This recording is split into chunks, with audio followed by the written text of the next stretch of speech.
She was standing in my doorway at 11:30 on a Thursday night, and the question she asked changed everything between us before. I even had time to think about what my answer meant. "Is there room in your bed?" She said it softly, not seductively, not playfully, just tired, like someone who'd been holding themselves together all day and finally found a place where they might be allowed to fall apart. Her jacket was wet from rain. Her hair was pulled back in a way that suggested she'd stopped caring about how she looked hours ago, and her eyes, when they met mine, held something I recognized because I'd seen it in my own reflection more times than I could count: loneliness. The kind that has nothing to do with being alone, and everything to do with being around people who don't actually see you. I should have said yes, should have stepped aside and let her in and offered her the spare blanket I kept folded at the foot of my bed. Should have made it simple, easy, the kind of moment that exists between friends who understand that sometimes comfort is more important than complication. But I didn't. Instead, I said something that made her pull back slightly, made her eyes widen just enough that I knew I'd shifted whatever this was into territory neither of us had planned on entering. "Yes, but do you want to stay with me forever?" The silence that followed felt alive. I watched her process the words, watched confusion flicker across her face, then something else, something that looked like fear, mixed with hope, mixed with the terrible vulnerability of being asked a question you're not prepared to answer. She opened her mouth, closed it, looked down at her hands, which were twisting the strap of her bag, like it might hold answers she couldn't find anywhere else. "That's not what I meant," she said finally. Her voice was quieter now, uncertain in a way I'd never heard from her before. I had a terrible day, and I didn't want to go home to an empty apartment, and you're the only person I could think of who might understand. I wasn't asking for forever. I was just asking for tonight. I nodded, stepped back from the doorway. "I know what you were asking, but I need to know what I'm saying yes to. Because I've said yes to just tonight before, and I've watched just tonight turn into just this week, and just this week turn into just until you figure out what you want. And I can't do that again. I can't be the place someone stays when they don't have anywhere else to go. I can't be temporary. My name is David. I'm 34 years old, and I've been single for 3 years. Not because I'm damaged or bitter or incapable of connection, but because the last person I loved taught me that some people are just passing through, that some people treat other people like rest stops on a journey they're taking alone. She'd stayed in my bed for 8 months, had kept clothes in my closet and a toothbrush by my sink, and showed up at my door whenever her world felt too heavy to carry alone. And then one morning she'd left. Not dramatically, not cruelly, just quietly. The way you leave a hotel room after checking out, like I'd been a place she'd visited, not a person she'd built something with. I swore after that I wouldn't be anyone's temporary again, wouldn't say yes to people who were only asking for right now when what I needed was someone willing to consider tomorrow, and the day after that, and the accumulation of days that eventually add up to a life shared instead of a moment borrowed. The woman standing in my doorway was named Sarah. We'd known each other for 2 years, met at a work conference where we'd both been bored out of our minds and had bonded over sneaking out of a particularly tedious panel to get coffee. She was smart, funny in the kind of way that suggested she used humor to deflect from things that actually hurt, beautiful in a way that wasn't about symmetry or conventional attractiveness, but about presence, the kind of person who walked into a room and changed its energy without trying. We'd stayed in touch after the conference. Text messages that started professional and slowly became personal. Coffee meetings that stretched into dinner. Dinners that turned into long walks where we talked about things we didn't tell other people. Somewhere in those 2 years, I'd fallen halfway in love with her. Maybe more than halfway. But I'd never said it. Never moved beyond the careful boundaries of friendship. Because Sarah had made it clear in 100 small ways that she wasn't someone who stayed. She traveled constantly for work, changed apartments every year, talked about relationships like they were experiments with predetermined end dates. She was brilliant and fascinating, and completely unavailable for anything, resembling permanence. And now she was asking if there was room in my bed. And I was asking if she wanted forever, because I'd learned the hard way that those two questions were connected, that letting someone into your bed meant letting them into your life. And I couldn't do that casually anymore. Couldn't pretend that physical proximity didn't create emotional entanglement.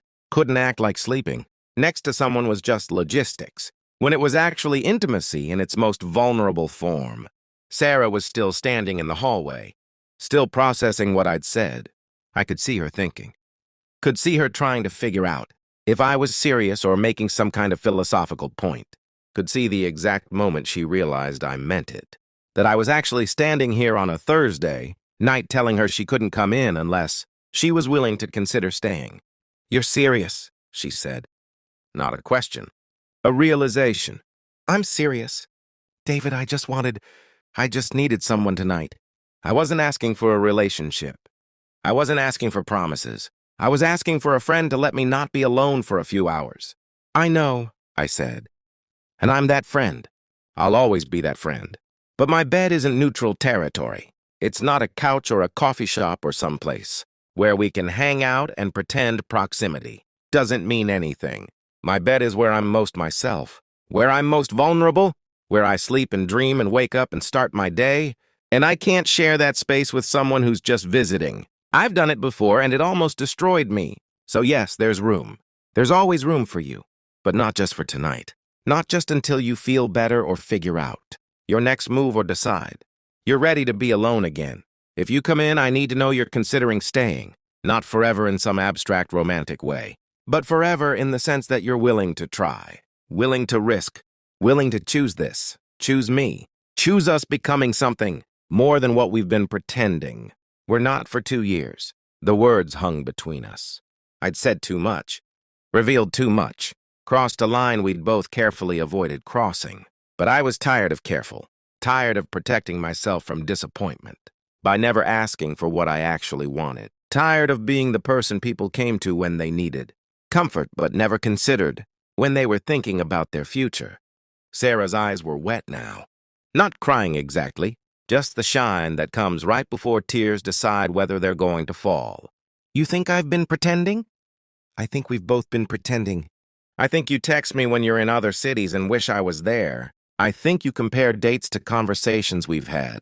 I think you save things to tell me because you want to know what I'll say. I think we've been building something for 2 years and calling it friendship, because friendship feels safer than admitting we want more.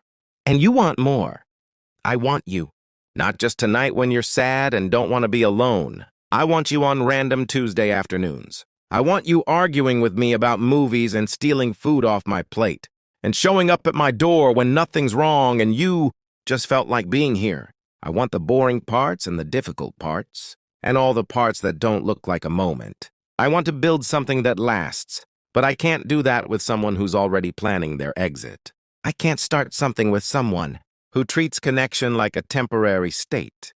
Sarah stepped back from the doorway, wiped her face with the back of her hand. When she spoke, her voice was thick with emotion. "You don't understand. I don't do this. I don't stay. I've never stayed. I'm not built for permanence. Every relationship I've ever had has ended because I leave. Every apartment I've rented, I've left. Every city I've lived in, I've left. It's not because I don't care. It's because staying feels like being trapped, like giving up options, like closing doors before I know what's behind all the other doors. So you just keep all the doors open? Keep moving so you never have to choose. Sarah, that's not freedom. That's fear disguised as freedom. That's being so afraid of making the wrong choice that you never make any choice at all." She shook her head. "You're not being fair. I'm being honest. And maybe that's not fair. Maybe I should have just let you in and pretended this was simple. Let you sleep here tonight and wake up tomorrow and leave and go back to whatever we've been doing. But I can't, because I'm already halfway in love with you. And letting you in my bed for just tonight would make me fully in love with you. And then watching you leave would break something in me I don't know how to fix." The confession sat between us like something alive and fragile. I'd said it. The thing I'd been carefully not saying for months, maybe longer. I'd put it out there where she could hold it or crush it or run from it. and all I could do was stand there and wait to see which option she'd choose. Sarah was crying now, actually crying, tears running down her face while she tried to keep her breathing steady. "Why did you have to say that? Why couldn't you just let me in and let this be easy?" "Because nothing about this has ever been easy. Because easy isn't what I want anymore. I want difficult. I want complicated. I want the kind of connection that requires work and risk and the possibility of getting hurt. I want real. And real means being honest about what I need. And what I need is not a placeholder, not someone who stays until something better comes along or until the fear gets too big or until the road starts calling again. I need someone who chooses to stay even when it's hard, even when it would be easier to leave, even when every instinct is screaming to run." She was silent for a long moment. Then she asked the question I'd been waiting for, the one I knew was coming the moment I'd responded to her initial request with my impossible counteroffer. "Why forever? Why did you ask me about forever when I just asked about tonight?" I leaned against the doorframe, looked at her directly. Let her see everything. I'd been hiding behind careful friendship and plausible deniability because the last person I let into my bed asked for just tonight too. And I said yes. And just tonight became 8 months of me, falling more in love every single day, while she stayed emotionally packed, while she treated my home like a temporary stop, while she slept beside me and woke up beside me and shared my space, but never actually shared herself. She was always half gone, always ready to leave. And when she finally did leave, it felt like she'd been rehearsing her exit the entire time, like I'd never been anything but a convenient place to stay, while she figured out what she actually wanted. And what did she want? Not me, that's all I know. She wanted something I couldn't give her or be for her, and she left. And it destroyed me, not because she left, but because I'd spent 8 months believing that maybe, if I was patient enough, if I loved her well enough, if I made myself indispensable enough, she might choose to stay. She might see what we could build together and decide it was worth the risk. But she didn't. She never even considered it. Because you can't make someone choose you. You can't love someone into permanence. They have to want it, have to decide it's worth the fear. And she didn't. So when you asked if there was room in my bed, every alarm in my body started screaming. Because I've been here before. I've said yes to just tonight before. And I can't survive it again. Sarah sat down in the hallway, just dropped to the floor with her back against the wall and pulled her knees to her chest. She looked young suddenly, vulnerable in a way I'd never seen her.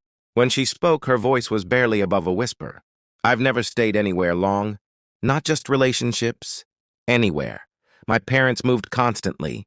When I was growing up, military family, new base every 2 years, new friends, new schools, new everything. I learned early that attachment was painful, that caring about places and people just meant more goodbyes. So I stopped caring. Or I pretended to stop caring. I became the girl who adapted easily, who made friends fast and let them go faster, who treated every place like temporary because every place was temporary. And then I became an adult, and I didn't have to move anymore. But I kept doing it anyway, kept leaving, kept starting over, because it's the only thing I know how to do. Staying feels foreign. It feels dangerous. It feels like setting myself up to be devastated when everything inevitably ends. So you end it first. I end it first. I leave before I can be left. I keep moving before anyone can make me want to stay. It's not healthy. I know it's not healthy, but it's safe. It's predictable, and I don't know how to do it differently. I slid down the wall on my side of the doorway, sat on my floor facing her in the hallway. We were separated by 3 feet, and a threshold I wasn't sure she was capable of crossing. What if nothing inevitably ends? What if some things last? What if the reason everything in your life feels temporary is because you keep treating it like it's temporary? And what if I try to stay and I can't do it? What if I commit to something and then 6 months from now, I wake up and feel trapped and need to run? What if I hurt you worse by trying and failing than I would by just being honest about who I am? Then you hurt me, and I survive it, and we both learn something. But at least we tried. At least we gave this a real chance instead of killing it before it even started, because we were too afraid to find out what it could be. Sarah wiped her face, looked at me with red eyes and something that looked like hope buried under layers of fear. You're asking me to risk everything, to change everything about how I've lived my entire life, to choose permanence when I've spent 32 years avoiding it. That's not fair. I'm not asking you to change everything. I'm asking you to try something new, to consider the possibility that maybe the way you've been doing things isn't working anymore, that maybe you're tired of running, that maybe you've been looking for a reason to stay, and I'm offering to be that reason. And if I can't do it, if I try and I fail, then you tried. And that's more than you've given anyone else. That's more than most people are brave enough to do. We sat in silence for what felt like hours, but was probably only minutes. I could hear rain against the window, could hear distant traffic, could hear my own heartbeat doing something irregular in my chest. This was it. The moment where she'd either choose to risk everything or choose to protect herself by walking away. And I couldn't make the decision for her. Couldn't convince her or persuade her or promise her it would work out. All I could do was sit here and wait and hope that maybe, just maybe, she was tired enough of running that she'd be willing to try standing still. Finally, Sarah spoke. What would it look like? If I said yes? If I came in and we tried this, what would you expect from me? Honesty. That's all. I don't need perfect. I don't need you to suddenly become someone who's good at staying. I just need you to be honest when you're scared, when you want to run, when the fear gets too big. I need you to talk to me instead of disappearing. I need you to give me the chance to be part of the solution instead of waking up one day and finding you've already made the decision to leave. And if I'm honest and I tell you I'm scared and I want to run, then we figure it out together. We talk about why. We address it. We don't pretend the fear doesn't exist. We acknowledge it and work through it. That's what partnership is. It's not never being afraid. It's being afraid and choosing to stay anyway. Choosing to trust that whatever's on the other side of the fear is worth the discomfort of feeling it. Sarah took a deep breath. Let it out slowly. Then she did something I wasn't expecting. She smiled. It was small and uncertain, and looked like it cost her something. But it was real. You know what the worst part is? I've been thinking about this for months. About what it would be like if we stopped pretending we were just friends. About what it would feel like to kiss you, to wake up next to you, to build something real with you. And every time I let myself think about it, I'd get scared and shut it down. Tell myself it was a bad idea, that I'd ruin it, that I'd hurt you, that I'd hurt myself. But the thoughts kept coming back. And tonight, when everything felt too heavy and I couldn't go home to another empty apartment, you were the only person I wanted to see, the only person whose presence felt like it might make the world feel less impossible. And then I made it complicated. You made it honest. And I'm terrified of honest. But I'm also so tired of running. I'm tired of starting over. I'm tired of treating people like they're temporary when part of me desperately wants them to be permanent. I'm tired of being the girl who leaves. I want to be the girl who stays. I just don't know if I know how. I stood up, extended my hand to her. Then let's figure it out together. Starting with tonight, you come in. We don't have all the answers. We don't make promises we're not sure we can keep. We just start, and tomorrow we wake up and we see how it feels. And if it feels good, we do it again. And we keep doing it until either it stops feeling good or it starts feeling like something we want to keep doing forever. No pressure, no expectations beyond honesty. Just two people who care about each other trying to see if what they have is worth the risk.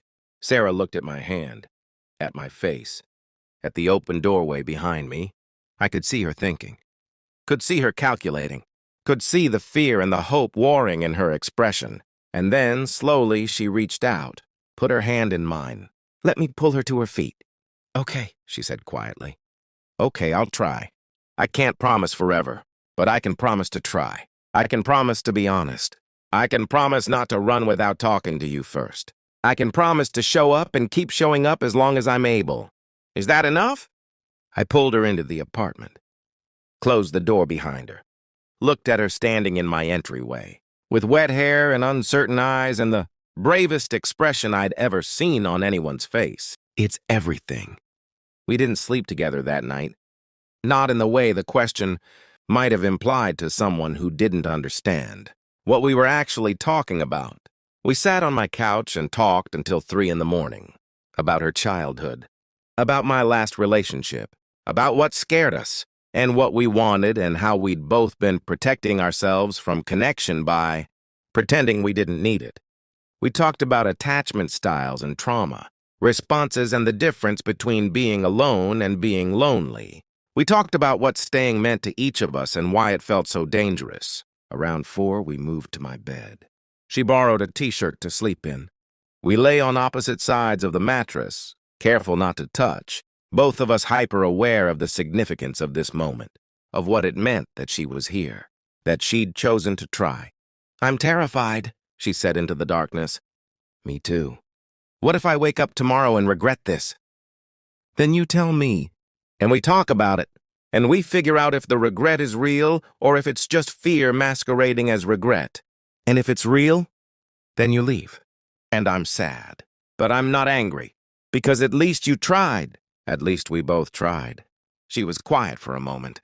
Then I felt her hand reach across the space between us. "Find mine. Hold on. Thank you for not letting this be easy. Thank you for asking for what you actually needed instead of just saying yes to what I asked for. Thank you for being brave enough to try." We fell asleep like that, holding hands across an ocean of mattress. Not quite together, but not quite apart. Somewhere in between. Somewhere that felt like possibility. I woke up first the next morning. The sun was coming through the blinds in thin stripes. Sarah was still asleep on her side of the bed, her hand still touching mine, her face peaceful in a way I'd never seen it when she was awake. I lay there watching her and thinking about what we'd started, about how fragile it was, about how easily it could break if either of us got too scared or too comfortable, or too anything. But I also thought about how it felt to wake up and see her there, how it felt to know she'd chosen to stay at least for this one night, how it felt to have been honest about what I needed and had her meet me there instead of running. It felt like hope. It felt like the beginning of something that might actually last. It felt like the kind of risk that was worth taking. Sarah's eyes opened slowly. She looked disoriented for a moment, then remembered where she was. Her hand tightened around mine. "Hi." "Hi. I'm still here." "I see that. I didn't run in the middle of the night. That's a good start." She smiled, pulled her hand back and sat up, pulling her knees to her chest. "Now what?"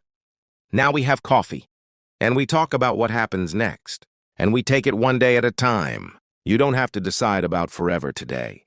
You just have to decide about tomorrow. And if tomorrow feels good, we'll talk about the day after that. One day at a time. One day at a time." It's been 8 months since that night. Sarah still has her own apartment, but she stays here most nights. She still travels for work, but she always comes back. She still gets scared sometimes, still feels the urge to run. But now when she feels it, she tells me, we talk about it. We work through it. We've learned that her fear of staying isn't about me. It's about a lifetime of learning that everything ends. And we're slowly, carefully teaching her that some things last. That permanence is possible. That staying is a choice. You can make every day and it doesn't have to feel like a trap. I've learned things too. I've learned that asking someone to stay forever isn't fair if you're not willing to show them every day why they should. I've learned that love isn't about grand gestures or perfect moments. It's about showing up consistently. It's about being patient with someone's fear. It's about creating safety so that choosing to stay feels like freedom instead of obligation. We don't know if this will work. We don't know if she'll ever fully stop feeling the pull to leave, or if I'll ever fully stop being afraid she'll disappear. But we're trying. We're showing up. We're being honest. We're building something one day at a time. And some days that feels like enough. Some days it feels like everything. Last week, Sarah did something she's never done before. She renewed her apartment lease for 2 years instead of 1. Said she was tired of keeping her options open. Said she wanted to try committing to staying in one place. It's not forever, but it's longer than she's ever committed to anything. And when she told me, she was smiling, proud of herself for taking the risk, for choosing something instead of keeping every door open. And I realized that's what I'd really been asking for that night. When she asked if there was room in my bed, I wasn't asking her to promise me forever in some abstract romantic way. I was asking her to be willing to work toward it, to choose it, to try it, to stop treating connection like something temporary and start treating it like something worth building. There's room in my bed. There's always been room. But room isn't the same as home. Room is just space. Home is what you build when someone chooses to stay. When they keep choosing to stay, when staying stops being a sacrifice and starts being the thing they want most. Sarah is learning how to stay. I'm learning how to trust that she won't leave. We're both learning that love isn't a feeling. It's a choice. A choice you make every morning when you wake up. A choice you make every night when you go to sleep. A choice you make every moment in between. She asked if there was room in my bed. I asked if she wanted to stay forever. And we're both learning that forever isn't a destination. It's a direction. It's the choice to keep choosing each other. One day at a time. One night at a time. One moment of bravery at a time. That's what love is. Not a moment. Not a feeling. Not a guarantee. Just two people who decide that the risk of trying is worth more than the safety of running. Two people who choose every day to stay, to try, to build something that might last. And even if it doesn't, even if one day it ends, at least they'll know they were brave enough to try, that they didn't let fear make their decisions for them, that they chose connection over protection, that they chose each other. Real Veil Studios.